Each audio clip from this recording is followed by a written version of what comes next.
علماء الشيعة يثبتون للنبي صلى الله عليه وسلم العصمة المطلقة من السهو والخطأ والنسيان وكل شيء.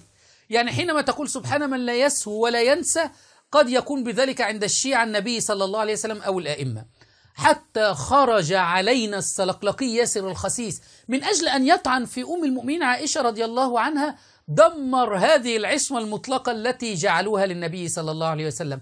قال أن النبي صلى الله عليه وسلم كان في غيبوبة، وجاءت أم المؤمنين وحشاها رضي الله عنها ووضعت السم في فم النبي صلى الله عليه وسلم وهو في غيبوبته، فمات النبي صلى الله عليه وسلم.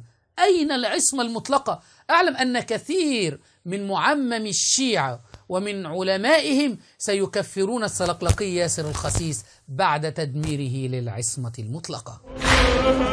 كلا، روايات أهل البيت نصت على أن المرأة التي سمت رسول الله هي عائشة بنت أبي بكر لعنها الله. هاي روايات أهل البيت، هي التي وضعت السم في فم رسول الله أثناء غيبوبته بسبب مرضه، كان متمرض.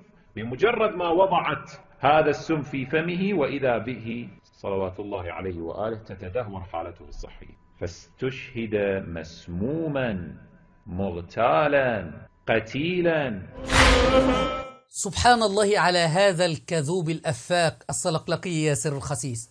أم المؤمنين عائشة رضي الله عنها لا تحتاج لأن ندافع عنها، وإذا كانت قد فعلت هذا الأمر فلماذا لم يقتص علي رضي الله عنه في خلافته للنبي صلى الله عليه وسلم؟ ولماذا لم يقتص بنو هاشم من أم المؤمنين عائشة رضي الله عنها للنبي صلى الله عليه وسلم؟ ما هي إلا أكذوبات من هذا السلقلقي الخبيث للطعن في أم المؤمنين عائشة رضي الله عنها. والآن ننتظر مراجع ووكلاء هؤلاء المراجع، مراجع الشيعة، أن يكفروا هذا السلقلقي الذي قد أنكر العصمة المطلقة وجعل النبي صلى الله عليه وسلم في غيبوبة.